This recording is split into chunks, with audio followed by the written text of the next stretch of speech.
Pagkababa ni Rigor mula sa presinto, agad siyang tinanong ni Ponggay kung bakit biglang nawala ang mga dayuhan na dapat ay nakakulong pa. Sagot ni Rigor, nakapiyansa raw ang mga ito. Pero nagtaka si Ponggay, paano makakapagpiyansa kung wala namang hatol o proseso? Biglang uminit ang ulo ni Rigor at sinabihan siyang puro tanong pero wala namang napapatunayan. Tahimik na lang si Ponggay, ngunit pagdating sa presinto, sinabi niya sa kasamahan niyang pulis na posibleng corrupt si Rigor at hawak ng mga gerero. Naalala ni Ponggay ang sinabi ni Tanggol dati at mas lalo siyang nagduda.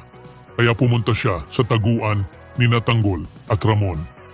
Pagpasok niya, agad siyang tinutukan ng baril ng mga kasamahan ni Tanggol. Itinaas niya ang kamay at sinabing gusto lang niya makausap si Tanggol. Pinahinto ni Tanggol ang mga kasama at pinababa ang mga armas. Doon sinabi ni Ponggay ang hinala niya kay Rigor at nagpayong si Tanggol na mas malalaman niya ang sikreto ng mga gerero kung papasukin niya ang posisyon bilang head of security. Pagka-uwi ni Tanggol, sinalubong siya ni Marites na halatang balisa. Sinabi niyang may malaki siyang problema. Nang tanungin ni Tanggol, ibinunyag niya na nasa poder ng mga gerero si Santino. Nagulat si Tanggol at nag-alala dahil alam niyang maaaring saktan si Santino.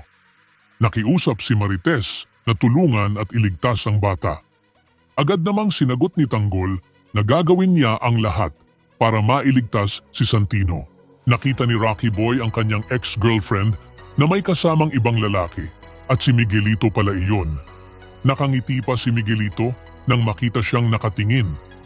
Uminit ang ulo ni Rocky Boy at nang umalis si Miguelito, nilapitan niya ang ex niya at pinagsabihan ito ng masama.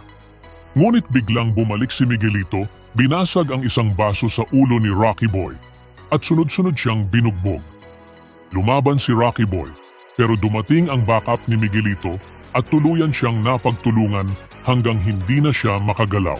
Lumabas sa mga pangyayari na lalong tumitindi ang tensyon sa pagitan ng mga tauhan ng gwerero at ng mga taong unti-unting nakakadiskubre ng kanilang mga ginagawa.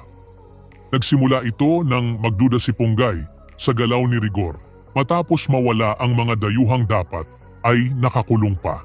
Ang hinalang ito ang nagtulak sa kanya na lumapit kay Tanggol, na lalo namang nagbukas ng daan para sa kanya na unti-unting malaman ang mga sikreto ng mga gerero.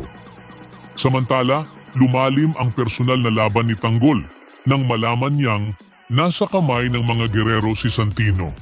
Dahilan para mangako siyang ililigtas ito anuman ang kapalit.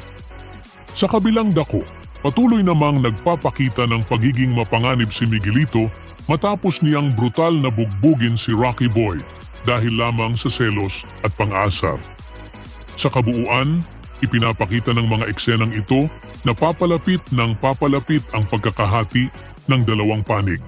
Ang mga handang lumaban para sa katotohanan at pamilya at ang mga patuloy na umaabuso sa kapangyarihan.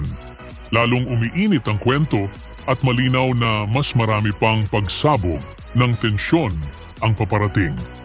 Ibahagi ang inyong saloobin sa comment section. Huwag kalimutang mag-subscribe at i-click ang notification bell para hindi ninyo ma-miss ang susunod na kabanata ng Batang Quiapo. Maraming salamat sa panunood